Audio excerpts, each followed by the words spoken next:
हाँ जी। तो नमस्कार सभी को, कैसे हो सारे। उम्मीद करूंगा सब बढ़िया होगे, स्वस्थ होगे, मस्त होगे, अच्छे से चल रही है आप सभी की तैयारी। हाँ जी। ये जो क्लास है वो बहुत ही इंपॉर्टेंट क्लास है। मैंने आपको वन लाइनर बोला था, तो ल्यूसेंट की जो बुक के वन लाइनर थे वो इस क्लास में कंप्लीट करवा दिए हैं मैंने। और इसकी बनेगी लगभग 2 क्लासें। कितनी क्लासें? 2। टॉपिक का नाम है, बड़ा ही इंटरेस्टिंग है, बहुत ही डायरेक्ट क्वेश्चन पूछे जाते हैं सभी भर्ती परीक्षाओं जिसमें 1 2 नंबर 3 4 5 नंबर की साइंस आती है उसमें। अगर आप इस क्लास को चाहो तो स्किप भी कर सकते हो। मैं ये बात क्यों बोल रहा हूं, मैं जो वीडियो बनाता हूं, जो पढ़ने वाले बच्चे हैं वो इस क्लास को पूरा देखें, अदरवाइज आप स्किप करके जा सकते हैं। क्योंकि अगर आप इस क्लास को स्किप कर दिया तो आपके 1 2 या 3 4 नंबर हर कॉम्पिटिटिव एग्जाम के निकल जाएंगे, मतलब आपको नहीं आएंगे। और अगर आपने इस क्लास को देख लिया तो इसके अलावा आपको कहीं और पढ़ने की जरूरत नहीं पड़ेगी इस टॉपिक को। और टॉपिक का नाम है, जितने भी वैज्ञानिक हैं जिन्होंने फिजिक्स के अंदर काम किया है, भौतिकी के अंदर काम किया है, उन्होंने क्या क्या अपने योगदान दिए हैं, तो वो सारे वैज्ञानिक और किसने क्या क्या काम किया, उनके नाम, वो कहाँ के रहने वाले हैं और उन्होंने क्या क्या काम किए हैं, वो सारे उनसे रिलेटेड जो बातें होंगी वो मैं आपको एक्स्ट्रा में बताऊंगा। वो एक्स्ट्रा आपका बोनस रहने वाला है, ठीक है। और 2 क्लासें बनाएंगे, एक तो विदेशी वैज्ञानिक और एक थे भारतीय वैज्ञानिक। स्लाइड एक ही है लेकिन क्लासेस में इसकी 2 बनाऊंगा, एक पहले विदेशी वैज्ञानिकों की और अगली क्लास होगी वो भारतीय वैज्ञानिकों की, ठीक है। तो करें शुरू। चलिए करते हैं शुरू। भारत टॉपिक का नाम है भौतिकी के अंदर वैज्ञानिक व उनके योगदान। चलिए एक एक बातें भी आपको बताऊंगा, वैसे सारी चीजें मैंने करवाई हुई हैं। तो पहले अपने बात करते हैं भौतिक वैज्ञानिक व उनका योगदान। सबसे पहले आप इसका स्क्रीनशॉट लो और उसके बाद में अपने आगे शुरू करते हैं। स्क्रीनशॉट आपने ले लिया है, ठीक है। चलिए सबसे पहला है वैज्ञानिक। पहले हम बात करेंगे इटली के रहने वाले वैज्ञानिकों की। कहां के रहने वाले? जो वैज्ञानिक इटली के रहने वाले थे तो उनकी बात करेंगे। सबसे पहले तो इटली के रहने वाले एक वैज्ञानिक थे गैलीलियो। सभी जानते हो गैलीलियो को, बहुत बारी मैंने गैलीलियो के बारे में बताया है कि उन्होंने दूरबीन की खोज की, साइंस के जनक भी यही है, ठीक है। तो इन्होंने पहला एक नियम दिया, जड़त्व का नियम। कौन सा नियम दिया? जड़त्व का नियम। तो रिवाइज करवा रहा हूं, जड़त्व का नियम। जड़त्व का जो नियम है वो हर वस्तु पर होता है कि कोई भी अगर वस्तु है ना तो वो अपनी अवस्था में परिवर्तन नहीं चाहती, अपनी अवस्था में परिवर्तन नहीं चाहती, वो अपनी अवस्था में परिवर्तन का विरोध करती है। अवस्था में परिवर्तन का विरोध करती है, वो अपने अवस्था में परिवर्तन नहीं चाहती। जैसे कि ये व्हाइट बोर्ड है, तो ये ऐसे नहीं है कि इसको कोई भी कहीं भी ले जाएगा, नहीं, अपनी मर्जी से ये कहीं नहीं जाएगा। इस पर आप बाहरी बल लगाओगे तभी ये इधर से उधर होगा। यानी कि कोई भी जो वस्तु है वो अपनी अवस्था में परिवर्तन का विरोध करती है, अपनी अवस्था में कोई भी परिवर्तन नहीं चाहती। वो था जड़त्व का नियम। पहले जड़त्व का नियम दिया, उसके बाद में इन्होंने गति की समीकरणें भी दी। गति की समीकरणें याद है? गति की समीकरणें कौन कौन सी थी?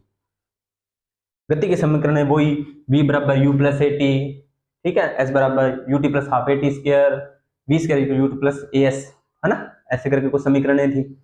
चलो मैं लिख देता हूं, v बराबर u प्लस ए टी पहली समीकरण, दूसरी s बराबर क्या थी? U t plus half a t square, और तीसरी थी v square equal to u square plus 2a।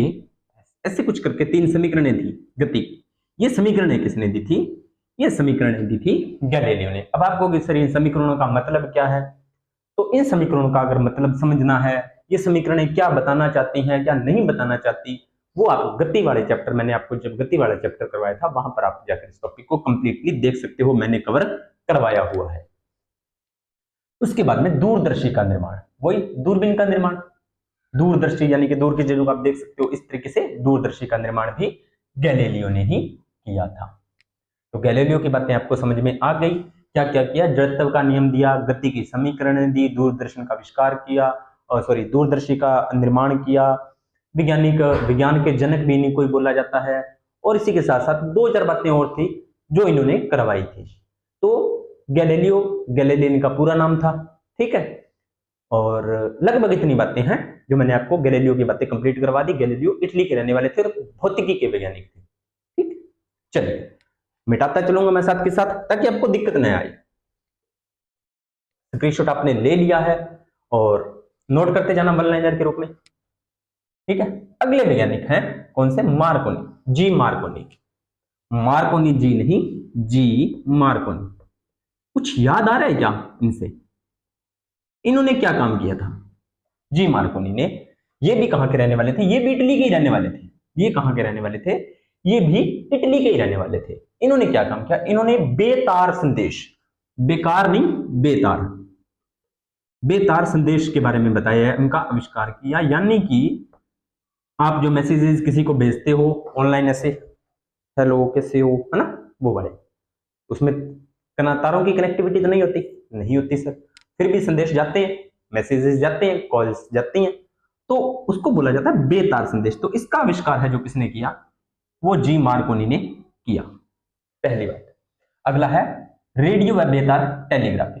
वही यहां से आपको एक क्वेश्चन और बनता है कि रेडियो का जो आविष्कार है वो किसने किया? इसका रेडियो का आविष्कार है जो किसने किया, उस पर थोड़ी सी चर्चा करते हैं। एक सेकंड भाई।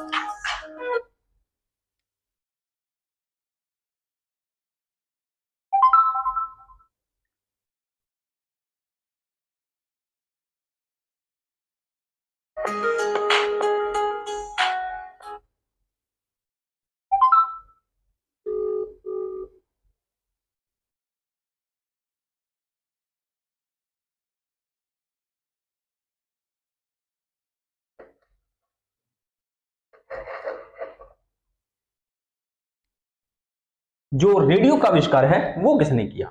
रेडियो का आविष्कार किया था मार्कोनी ने। इसको कैसे याद करोगे? इसकी भी एक ट्रिक है। कैसे?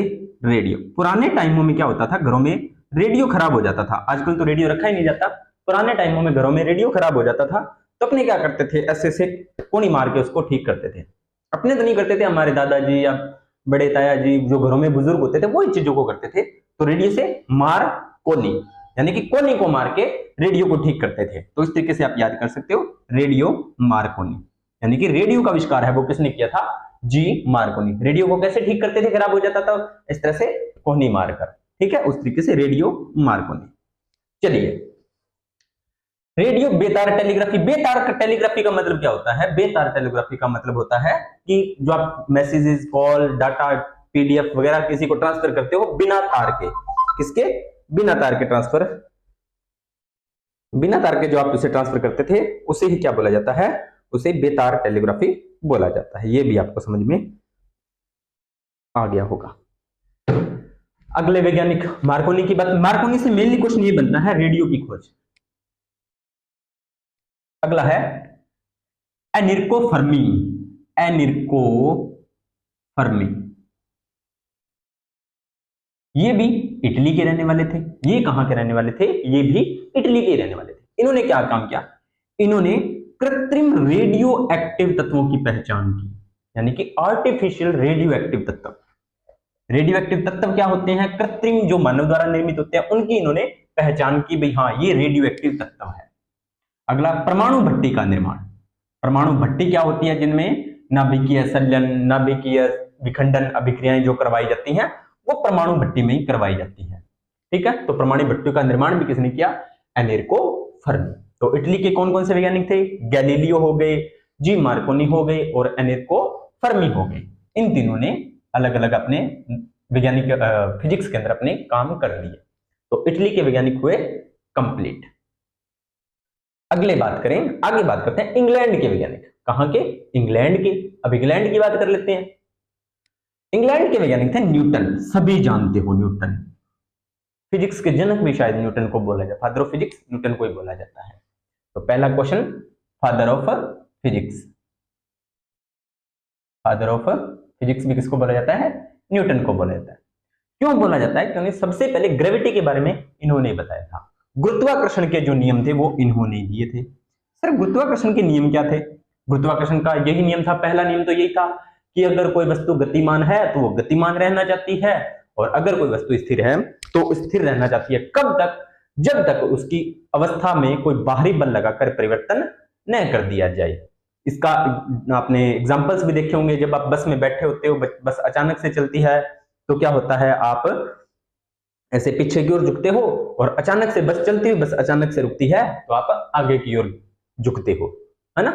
तो क्यों? क्योंकि आप अपनी अवस्था परिवर्तन का विरोध करते हो। पहला नियम ये था। दूसरा इनका नियम था कि किसी वस्तु पर लगाया गया बल उसके द्रव्यमान और त्वरण के गुणनफल के बराबर होता है। तीसरा नियम था क्रिया प्रतिक्रिया का नियम। क्या क्रिया? कि आप कोई क्रिया करते हो तो सामने से आपको प्रतिक्रिया मिलती है। जो रॉकेट होते हैं वो इसी सिद्धांत पर, इसी नियम पर लॉन्चेस किए जाते हैं। ये भी मैंने आपको बता दिया था। फिर उनके बाद में गति के नियम भी इन्होंने ये दिए थे, गुरुत्वाकर्षण के नियम, गति के नियम दोनों। उसके बाद में परावर्तक दूरदर्शी। जब हमने दूरदर्शी वाला टॉपिक किया था तो सॉरी, गुरुत्वाकर्षण के नियम 3 थे, वो मैंने 2 थे, थोड़ा सा मिस्टेक हो गया कि दो द्रव्यमान वस्तुएं एक दूसरे को आकर्षित करती हैं और दूरी बढ़ाने पर उनका आकर्षण वगैरह कम हो जाता है, वो चीजें थी, थोड़ा मिस्टेक हो गई थी। यानी कि F बराबर m1 m2 F समानुपाती 1/r², F बराबर g m1 m2 अपॉन में r²। ऐसे कर कुछ करके गुरुत्वाकर्षण के नियम मैंने आपको करवाए थे। देखो मैं अब ये पूरा डिटेल नहीं करवाऊंगा तो ये बहुत ज्यादा हो जाएगा, मैं आपको सिर्फ बातें बता रहा हूं, इन्होंने ये काम किए थे, ठीक है, थोड़ा सा रिमाइंड आपको करवाने के लिए। परावर्तक दूरदर्शी, परावर्तक दूरदर्शी, अब हमने जब दूरदर्शी वाला टॉपिक किया था तो मैंने आपको एक बात बताई थी कि हमारे सिलेबस में परावर्तक दूरदर्शी का मतलब डिटेल से नहीं है, इसलिए मैंने आपको नहीं करवाया। लेकिन परावर्तक नाम से पता चल रहा है, परावर्तक है तो ये प्रकाश के कौन से सिद्धांत पर कार्य करेगा? प्रकाश के परावर्तन के सिद्धांत पे, प्रकाश के परावर्तन के सिद्धांत पर। तो परावर्तक दूरदर्शी का जो आविष्कार है वो भी किन्होंने किया था? न्यूटन ने किया था। किसने किया था? न्यूटन ने किया था। और क्या किया था इन्होंने? अवकलन गणित का आविष्कार किया था। सर ये अवकलन गणित क्या होती है? जब आप 11th क्लास में पीसीएम रखते हो, पीसीएम यानी कि फिजिक्स, केमिस्ट्री और मैथ, वहां पर आपका एक टॉपिक लगता है अवकलन, उसका आविष्कार भी या उनके बारे में जानकारी भी न्यूटन ने ही दी थी। द्विपद प्रमेय का नियम, कौन सी? द्विपद प्रमेय, ये मैथ का टॉपिक है भाई, द्विपद प्रमेय, तो इनके बारे में भी न्यूटन ने बताया था। तो क्वेश्चन बन सकता है। वैसे तो एग्जामिनर गुरुत्वाकर्षण के नियम और गति के नियम, परावर्तक दूरदर्शी, अवकलन के गणित और ये सभी के सभी बातें इंपॉर्टेंट है, पांचों के पांचों। वन लाइनर में लिख लोगे तो आपके क्वेश्चन सही होने की पूरी पूरी संभावना है, ठीक है। कि गुरुत्वाकर्षण का नियम किसने दिए? न्यूटन ने दिए। गति के नियम किसने दिए? न्यूटन ने दिए। अब यहां पर आप कंफ्यूज हो जाओगे, गति की समीकरण दी थी गैलीलियो ने, जो गति की समीकरण है वो गैलीलियो ने दी थी, लेकिन गति के जो नियम है वो न्यूटन ने दिए थे। इन बातों को आपने ध्यान में रखना है। फिर परावर्तक दूरदर्शी का आविष्कार है वो न्यूटन ने किया था, अवकलन गणित का आविष्कार भी न्यूटन ने किया था, और द्विपद प्रमेय के बारे में भी न्यूटन ने बताया था। अगले हैं जे थॉमसन।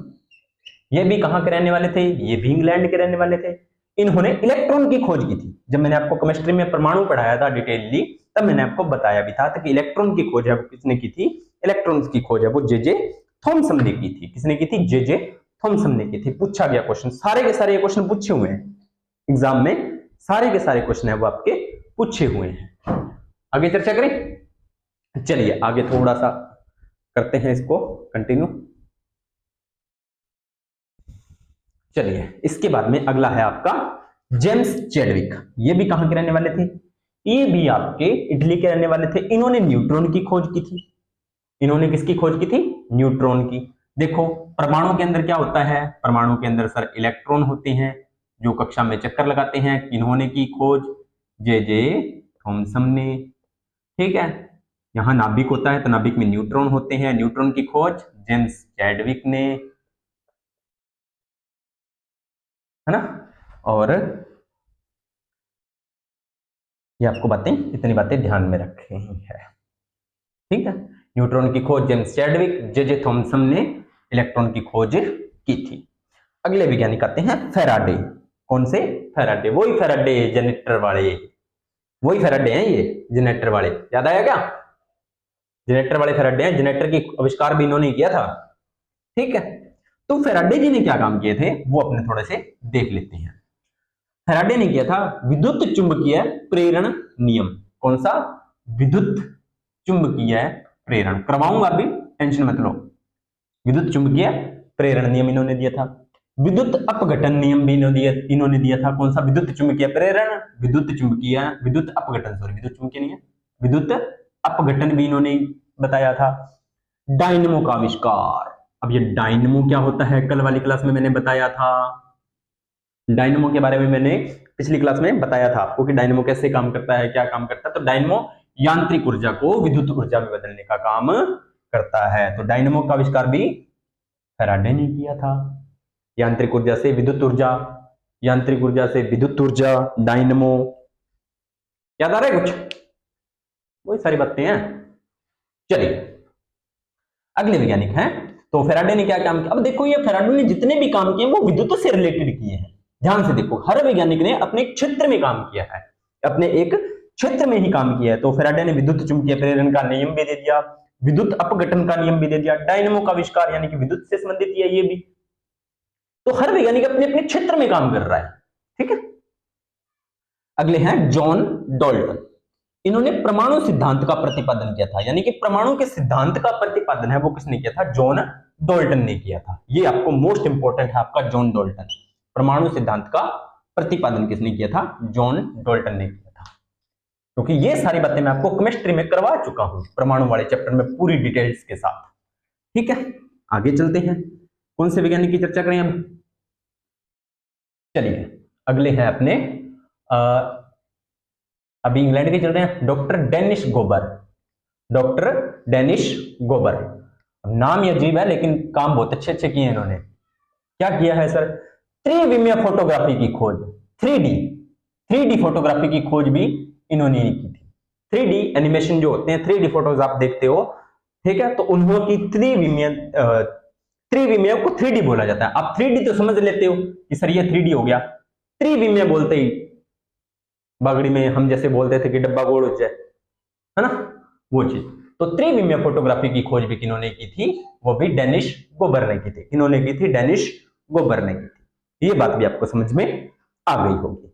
चलिए अगले वैज्ञानिक की ओर चर्चा करते हैं। देखिए बार बार स्लाइड हिल जाती है।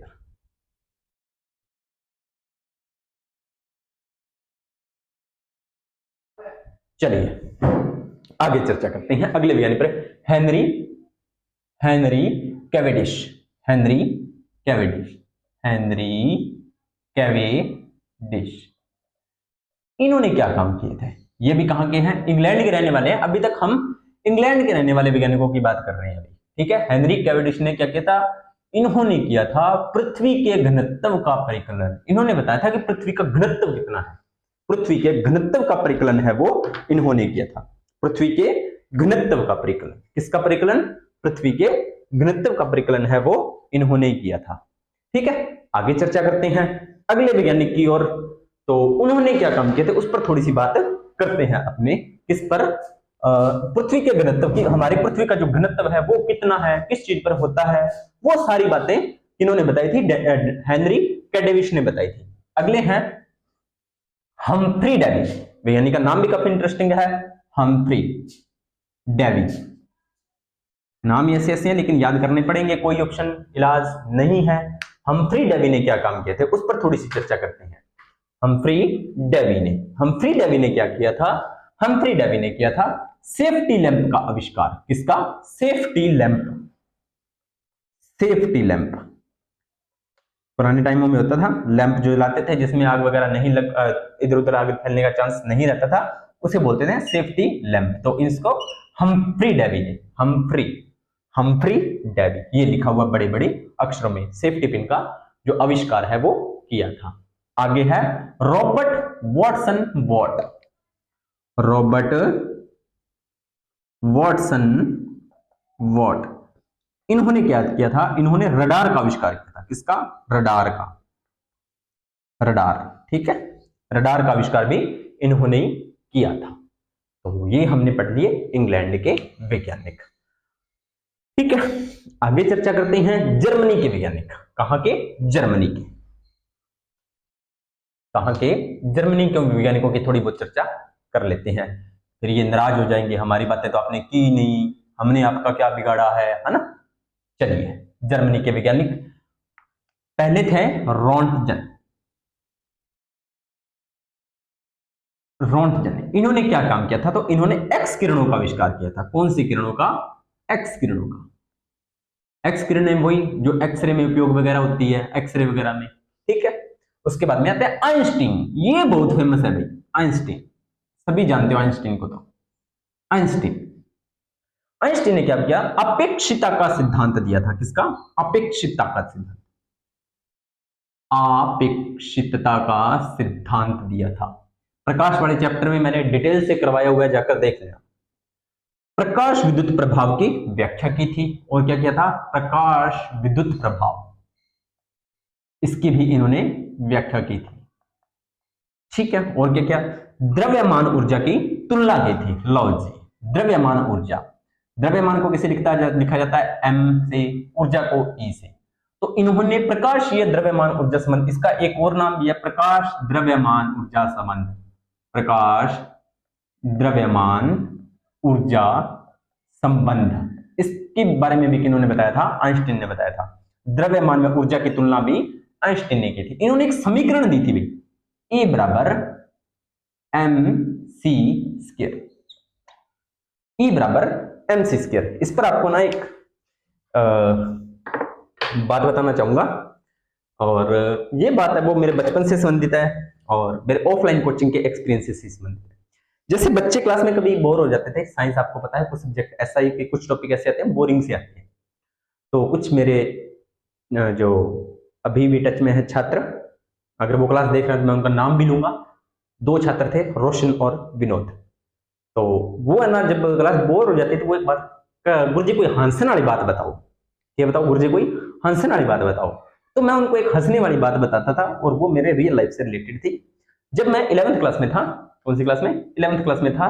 तो उस टाइम क्या हुआ कि मैं 11th क्लास में गवर्नमेंट स्कूल से किसी, और वहां से मुझे, मैं उस 11th क्लास में न पढ़ने की वजह से फेल हो गया। क्योंकि पहले रूल क्या होता था, 9वीं में अगर कोई बच्चा फेल हो रहा है तो उसको फेल कर देते हैं। क्यों? क्योंकि वो 10th में स्कूल का रिजल्ट ना खराब करे। अगर 11th में कोई बच्चा फेल हो रहा है तो उसको फेल कर देते ताकि वो 12th में रिजल्ट ना खराब करे। तो मैं सीधी सी बात है, पढ़ता तो था नहीं था, वैसे नहीं किसी को दोष दूंगा भी हाँ नंबर नहीं दिए, पढ़ता ही नहीं था तो नंबर कहां से मिलेंगे। मैं पढ़ता नहीं था, उस कारण से मैं फेल हो गया। तो उससे पहले जब एग्जाम था, फिजिक्स का मेरा एग्जाम था, तो मेरे एक ब्रदर हैं बहुत ही प्रिय, तो उन्होंने, मैं उनके पास गया, उनके पास भी साइंस थी, मेरे पास भी साइंस थी। तो वो जब बीएससी करते थे और उनको भी साइंस में कमेंट, मेरे को इंटरेस्ट था साइंस में सब्जेक्ट में, तभी तो मैं पढ़ा रहा हूँ, ठीक है, बट उनको इंटरेस्ट भी नहीं था। तो मैंने उनके पास गया, मैं भैया मेरा ना एग्जाम है कल फिजिक्स का, कल फिजिक्स का एग्जाम है और मुझे कुछ नहीं आता। तो उन्होंने बोला फिजिक्स में तुझे क्या आता है? मैंने कहा मुझे ना एक समीकरण आती है फिजिक्स में, बस वो एक ही समीकरण आती है। क्या? कौन सी? मैंने कहा ई बराबर एम सी स्क्वायर। तो उन्होंने मुझे बागड़ी में बोला बस फिर इतना तो बहुत है, फेंटे रखी नहीं समीकरण में कॉपी में। क्या बोला बागड़ी में? कि एक समीकरण हुआ बहुत है, इन फेंटे रखी कॉपी में, घुमाई रखी कॉपी में एक समीकरण है। और मैंने उनके कहने पर वही किया, मैंने उनके कहने पर किया भी, मुझे बस ये कि समीकरण पता था। आज आपको लगता होगा सर को इतना पता, मुझे उस टाइम कुछ भी नहीं पता था, ठीक है। ये बराबर एम सी स्क्वायर, बस एक रट्टाफिकेशन मारा हुआ था, और मैंने उसी समीकरण को कॉपी में घुमाया और मुझे 70 में से नंबर मिले थे 9, आउट ऑफ 9 नंबर आए थे मेरे फिजिक्स में। खैर ही था वो, कोई बड़ी बात नहीं। तो मैं बच्चों को बताता कि हंसने वाली बात ये है, अभी मेरे ब्रदर वो वैसे बोलते कि एक समय वो इस तरीके से बोलते थे ना कि वो हंसी बहुत आती थी। मैंने आपको बोला आपको कोई हंसी वगैरह नहीं है, लेकिन उन्होंने मुझे ऐसे तरीके से बोला कि बस एक ही फेंट रखो, इतनी हंसी आई ना उस बात पे। वो जब मैंने बच्चों को बताया, बच्चों को क्लास में बहुत हंसी आई थी, ऐसे करके कुछ कहानी थी। चलिए ज्यादा बातें नहीं करते हुए समीकरण पे आते हैं। अब ये समीकरण आ गई इसलिए मुझे ये बात है याद आ गई। तो प्रकाश द्रव्यमान ऊर्जा संबंध भी इसी समीकरण को कहा जाता है। किसने दी थी? आइंस्टीन ने दी थी। या द्रव्यमान ऊर्जा की तुलना भी इसी समीकरण को कहा जाता है। तो E बराबर एम सी स्क्वायर, पूरी फिजिक्स है वो इसी पर आधारित होती है। फोटोन की खोज भी आइंस्टीन ने की थी। अब फोटोन क्या होते हैं कि प्रकाश एक बंडलों के रूप में आता है, पैकेटों के रूप में आता है, तो उसमें छोटे छोटे कण होते हैं, उनको क्या बोला जाता है? फोटोन बोला जाता है। द्रव्यमान क्षति का भी पता इन्होंने लगाया था, द्रव्यमान क्षति का पता कि द्रव्यमान का नुकसान होता है, द्रव्यमान क्षति होती है, इनका भी पता इन्होंने लगाया था। 1921 की बात है, कब? 1921 की बात है, 1921 की। 1921 में फिजिक्स के क्षेत्र में आइंस्टीन जी को नोबेल पुरस्कार दिया गया था। 1921 में इन्हें फिजिक्स भौतिकी के क्षेत्र में नोबेल पुरस्कार है जो दिया गया था। ठीक है, तो ये बातें आपको ध्यान में रखनी है। आइंस्टीन ने बहुत काम किए फिजिक्स में, जैसे अपेक्षिता का सिद्धांत दिया, प्रकाश विद्युत प्रभाव के बारे में बताया, द्रव्यमान ऊर्जा की तुलना के बारे में बताया, प्रकाश द्रव्यमान ऊर्जा के संबंध को बताया, E बराबर mc स्क्वायर, द्रव्यमान शक्ति का बारे में बताया, फोटोन की खोज की। ये सारे काम आइंस्टीन ने किए थे। और इतने सारे काम करने के बजाय इनको 1921 में फिजिक्स के क्षेत्र में नोबेल पुरस्कार प्रदान किया गया, यानी कि उनको सम्मानित किया गया नोबेल पुरस्कार के साथ। ठीक है, अगले वैज्ञानिक जी हैं हाइजेनबर्ग। कौन से? हाइजेनबर्ग ने अनिश्चितता का सिद्धांत दिया। किसका सिद्धांत दिया? अनिश्चितता का सिद्धांत। किसका सिद्धांत? अनिश्चितता का सिद्धांत। और हाइजेनबर्ग से संबंधित ये एक ही क्वेश्चन पूछा जाता है कि अनिश्चितता का सिद्धांत देने वाले कौन से वैज्ञानिक थे? तो हाइजेनबर्ग। क्वांटम यांत्रिकी का निर्माण भी इन्होंने किया। क्वांटम यांत्रिकी का निर्माण भी हाइजेनबर्ग द्वारा ही किया गया। अगले हैं जोहानसन कैपलर। सीधा कई बार कैपलर नाम दे देते हैं इनका। कैपलर के नियम, है ना? तो कैपलर के नियम ग्रहों की गति से संबंधित थे, तो यहां से ग्रहों की गति से संबंधित कैपलर के नियम। तो ग्रहों की गति से संबंधित भी जो नियम दिए थे वो कैपलर ने दिए थे। ये मैं आपको खगोलिकी पढ़ाऊंगा ना, तब उसमें डिटेल से करवाऊंगा। और जब आप विश्व का भूगोल पढ़ते हो वहां पर भी आपको कैपलर, कोपरनिकस के बारे में जिक्र किया जाता है। तो ये आपको थोड़ा सा ध्यान रखना है। तो कैपलर के नियम, ग्रहों की गति से संबंधित नियम है, वो किसने दिए थे? कैपलर ने दिए थे। ये क्वेश्चन भी इंपॉर्टेंट है। मुझे ऐसा लग रहा है ये सारे के सारे क्वेश्चन इंपॉर्टेंट है। मैं क्या क्या आपको स्टार लगवा के इंपॉर्टेंट बताऊं। ठीक है, अगले हैं प्रोफेसर जॉन वार्डिन। इन्होंने अति चालकता का सिद्धांत दिया। प्रोफेसर जॉन वार्डिन ने अति चालकता का सिद्धांत दिया। किसका सिद्धांत? अति चालकता का सिद्धांत। ठीक है, कोई इलाज नहीं है, लिखना पड़ेगा, बार बार रिवाइज करना पड़ेगा। कोई इलाज नहीं है, कोई ट्रिक नहीं है। जितनी मेरे से ट्रिक हो रही है मैं आपको बनाने का प्रयास कर रहा हूं। अगले हैं मैक्स प्लांक। क्वांटम सिद्धांत का प्रतिपादन किया था। प्लांक से संबंधित नियम भी इन्होंने दिए। प्लांक नियतांक का आविष्कार भी इन्होंने किया था। मैक्स प्लांक क्वांट सिद्धांत का प्रतिपादन किया था। क्वांट सिद्धांत का प्रतिपादन भी मैक्स प्लांक द्वारा किया गया। तो ये अपने वैज्ञानिक भी कंप्लीट हो गए। कहां के हैं ये वैज्ञानिक? भाई जर्मनी के। कहां के वैज्ञानिक? जर्मनी के। कौन कौन से हैं? रॉटजन्स, एक्स किरणों का आविष्कार, आइंस्टीन, अपेक्षता का सिद्धांत, प्रकाश विद्युत प्रभाव, प्रकाश द्रव्यमान ऊर्जा संबंध, E बराबर mc स्क्वायर, प्रकाश की गति और द्रव्यमान शक्ति के बारे में भी इन्होंने बताया। ठीक है, और द्रव्यमान शक्ति के बारे में बताया, फोटोन की खोज की, 1921 में नोबेल पुरस्कार प्राप्त हुआ।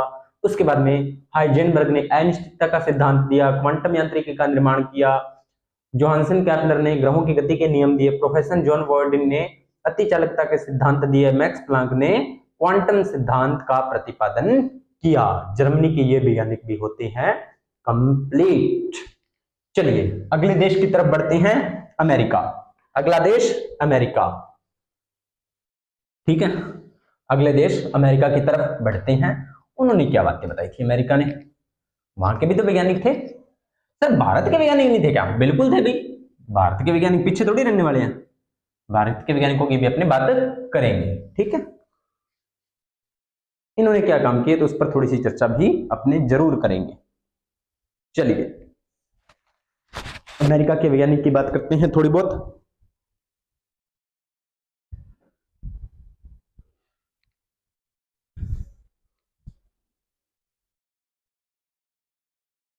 अमेरिका के पहले वैज्ञानिक है जे रॉबर्ट ओपेनहीमर। जे रॉबर्ट ओपेनहीमर। इन्होंने क्या बातें बताई थी? इन्होंने परमाणु बम का निर्माण किया। लो जी, बहुत बढ़िया काम किया। परमाणु बम का निर्माण। परमाणु बम के बारे में जानते हो ना? कब किया था? 1945 में। कब? 1945 में। पूछा जा सकता है परमाणु बम किसने बनाया? जे रॉबर्ट ओपेनहीमर ने।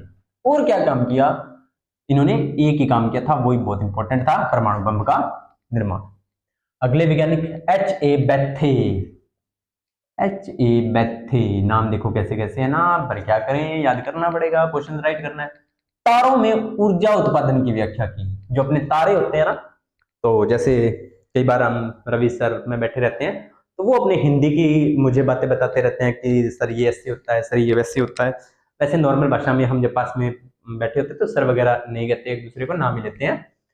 तो फिर भी हम बातें करते रहते हैं कि हाँ भाई ये ऐसे होता है, मैं भी उनको बताता हूँ कि सर ये ऐसे होता है, सर ये ऐसे होता है। तो एक बार हमने चर्चा की कि मैंने सर से पूछा कि सर आप आसमान में तारे देखो, तो वो बोले दिखाई दे रहे हैं। मैंने कभी उनसे पूछा कि तारे क्यों टिमटिमाते हैं, कुछ तारे टिमटिमाते हुए नजर आते हैं। वो कहते हैं हाँ सर आते हैं।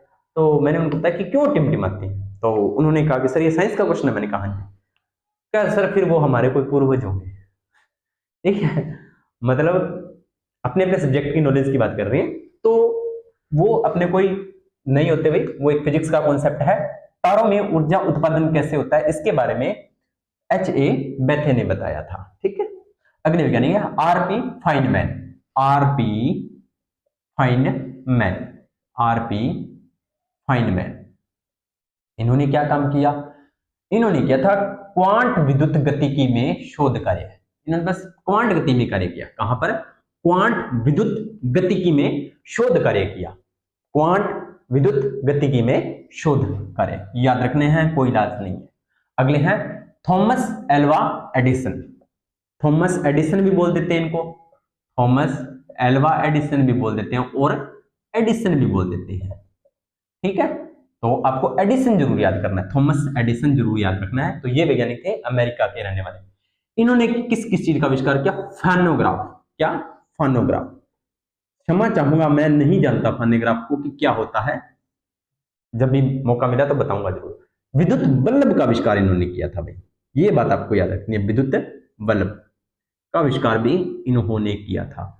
और जब इन्होंने विद्युत बल्ब का आविष्कार किया था ना, तो आविष्कार करने से पहले इन्होंने एक बात बोली थी कि मैं 1000 ऐसे तरीके जानता हूं जिनसे बल्ब नहीं बनाया जा सकता। 1000 ऐसे तरीके जानता हूं जिनसे बल्ब नहीं बनाया जा सकता। ठीक है, मेरा रियल लाइफ का थोड़ा सा एक्सपीरियंस है, मैं आपके साथ शेयर करना चाहूंगा। मैंने अभी तक 99 कॉम्पिटिटिव एग्जाम दे चुका हूं, और इसमें ऐसे नहीं भाई सारे के सारे में मुझे फेलियर मिला है, क्वालिफाई भी हुए हैं। लेकिन अब मैं ये कह सकता हूँ, घमंड नहीं करूंगा किसी बात का, लेकिन मुझे खुद पर इतना प्राउड है कि मुझे लगभग हर एग्जाम का पैटर्न पता है कि किस तरह के एग्जाम होता है, किस तरह के क्वेश्चन आते हैं, कैसे पेपर अटेम्प्ट करना होता है, कैसे सेक्शनल कट ऑफ जाती है, सेक्शनल टाइमिंग क्या होती है। मतलब मैं पूरा सामने वाले को एग्जाम पैटर्न जरूर समझा देता हूँ।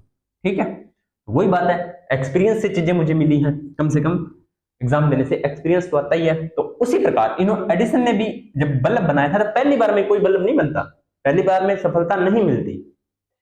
इनसे सीखो, पहली बार में आप कोई पहला प्रयास करते हो और आपको सफलता मिल जाए, तो उसमें आपकी मेहनत के साथ साथ आपका लक भी काम कर रहा होता है। मेहनत के साथ साथ आपका लक भी काम कर रहा होता है, लेकिन जरूरी नहीं आपको पहली बार में सफलता मिल जाए। पहली बार में सफलता मिल जाए बहुत अच्छी बात है, बहुत ही अच्छी बात है। ठीक है, लेकिन इन्होंने एक बात ये बताई कि पहली बार में सफलता न मिले तो आपको लगातार प्रयास करते रहना है। इन्होंने ये बात बोली थी कि मैं 1000 ऐसे तरीके जानता हूं जिनसे बल्ब नहीं बनाया जा सकता। तो बल्ब की खोज या बल्ब का आविष्कार एडिसन ने किया था। अगला चलचित्र, जो आप टीवी वगैरह देखते हो, इनका आविष्कार भी इन्होंने ही किया था। तापायानिक उत्सर्जन की खोज, तापायानिक उत्सर्जन की खोज के बारे में भी थॉमस एडिसन ने ही बताया था। अगले है doctor Edward Teller. Doctor Edward Teller, इन्होंने क्या किया था, इन्होंने क्या किया था, इन्होंने किया था हाइड्रोजन बम का निर्माण। लो जी, ये फिर कौन सा कम है, उन्होंने परमाणु बम का किया हिमर ने, तो इन्होंने क्या कर दिया, इन्होंने हाइड्रोजन बम का निर्माण कर दिया। इन्होंने 1945 में किया, इन्होंने फिर ज्यादा टाइम निकल नहीं दिया, 7 साल बाद 1952 में कर दिया। तो इस तरीके से चीजें कनेक्ट करो कि जे रॉबर्ट ओपेनहीमर ने क्या किया था, परमाणु बम का आविष्कार 1945, डॉक्टर एडवर्ड टेलर ने हाइड्रोजन बम का आविष्कार 1952, यानी कि 7 साल बाद में इन्होंने हाइड्रोजन बम को भी बना दिया। अगले है मिलीकॉन, इन्होंने इलेक्ट्रॉन के आवेश का निर्धारण किया था। मिलीकॉन, कौन मिली, मिलीकॉन, कौन मिली, इलेक्ट्रॉन आवेश का निर्धारण किया था। कौन मिली, मिली कौन, मिली कौन, कौन मिली, कौन मिली, मिली कौन, है ना, इलेक्ट्रॉन आवेश का निर्धारण। बस इस तरीके से थोड़ा बहुत कनेक्ट करने का प्रयास करो, चीजें आपको समझ में धीरे धीरे आने लग जाएगी। तो अमेरिका के कौन कौन से वैज्ञानिक थे भाई? जे रॉबर्ट ओपेनहीमर, परमाणु बम। एच ए बेथे ने क्या किया? तारों में ऊर्जा उत्पादन के बारे में बताया। आर पी फाइनमैन ने क्या किया? आर पी फाइनमैन ने क्या किया? क्वांटम विद्युत यांत्रिकी के बारे में बताया। थॉमस एडिसन ने फेनोग्राफ, विद्युत बल्ब, चलचित्र। एडवर्ड टेलर ने हाइड्रोजन बम का निर्माण। मिली कॉन ने इलेक्ट्रॉन पर आवेश का निर्धारण।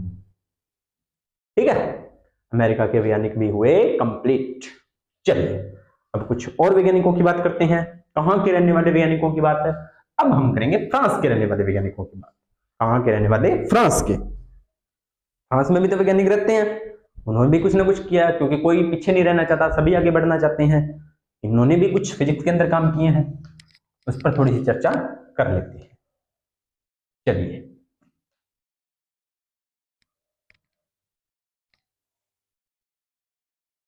Henry Becquerel. हेनरी बैकरेल ये कहां के? फ्रांस की बात करेंगे तो हेनरी बैकरेल। नाम याद आ रहा है क्या इससे कुछ?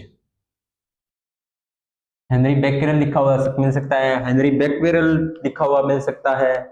याद करो, मैंने आपको जब चीजें याद करवाई थी ट्रिक के साथ, तो वहां पर मैंने इनका जिक्र किया था। तो क्या जिक्र किया था, तो वो मैं आपको बताना चाहूंगा। इन्होंने रेडियो एक्टिविटी के बारे में जानकारी दी थी। किसके बारे में? रेडियो एक्टिविटी के बारे में। किसके बारे में? रेडियो एक्टिविटी के बारे में।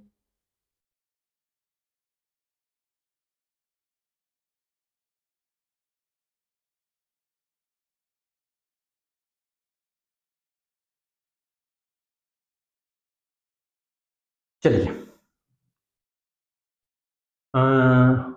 आगे बात करें। हाँ, रेडियो एक्टिविटी के बारे में बात करेंगे। चलिए, रेडियो सक्रियता की खोज यानी कि रेडियो एक्टिविटी की खोज हेनरी बैकरेल। मैंने आपको ये चीजें बताई थी। अगले हैं डी ब्रोगली। डी ब्रोगली, यहां पर डी के साथ आपको दी ब्रोगली भी लिखा हुआ मिल सकता है। कौन से? दी ब्रोगली। तो डी ब्रोगली या दी ब्रोगली एक ही बात है। इन्होंने क्या बताया था? इन्होंने बताया था द्वैत प्रकृति के बारे में। किसके बारे में? द्वैत प्रकृति में। द्वैत प्रकृति के बारे में किसने बताया? द्वैत प्रकृति के बारे में। द्रव्य तरंगों की भविष्यवाणी भी इन्होंने की थी। द्रव्य तरंगों की भविष्यवाणी और कणों की या तरंगों की प्रकाश की द्वैत प्रकृति के बारे में भी इन्होंने बताया था। तो द्रव्यों की द्वैत प्रकृति, ये इंपॉर्टेंट है, द्रव्यों की द्वैत प्रकृति वाला। ठीक है, आगे बात करते हैं। तो यहां पर दो वैज्ञानिक है, Henry Becquerel radio activity, de Broglie द्वैत प्रकृति। बस, फ्रांस के वैज्ञानिक भी हुए कंप्लीट। अब बात करेंगे अपने अगले, कहां के? स्कॉटलैंड के। कहां के? स्कॉटलैंड के। स्कॉटलैंड के एक ही वैज्ञानिक है, मैक्सवेल। कौन से? मैक्सवेल। स्कॉटलैंड के हैं, नाम है मैक्सवेल। इन्होंने क्या काम किया था? इन्होंने किया था प्रकाश का विद्युत चुंबकीय सिद्धांत। इंपॉर्टेंट लगाओ भाई, प्रकाश का विद्युत चुंबकीय सिद्धांत दिया था। गैस के अणुओं का वेग वितरण नियम। गैस के अणु का वेग वितरण नियम दिया था इन्होंने, मैक्सवेल। ये भी आपको ध्यान रखनी है। मैक्सवेल की बातें हो गई, स्कॉटलैंड के रहने वाले हैं। प्रकाश, अब ये Maxwell, Newton, de Broglie, Huygens, इन सारों का जिक्र मैंने प्रकाश वाले चैप्टर में डिटेल से किया हुआ है। वहां पर जाकर इनके बारे में आप ये सारी बातें मैंने करवाई हुई हैं, आप देख सकते हो। ठीक है, अगले वैज्ञानिक कहां के रहने वाले हैं? अगले हैं डेनमार्क के। कहां के? डेनमार्क के। और नाम क्या है इनका? नाम है नील बोर। Niels Bohr.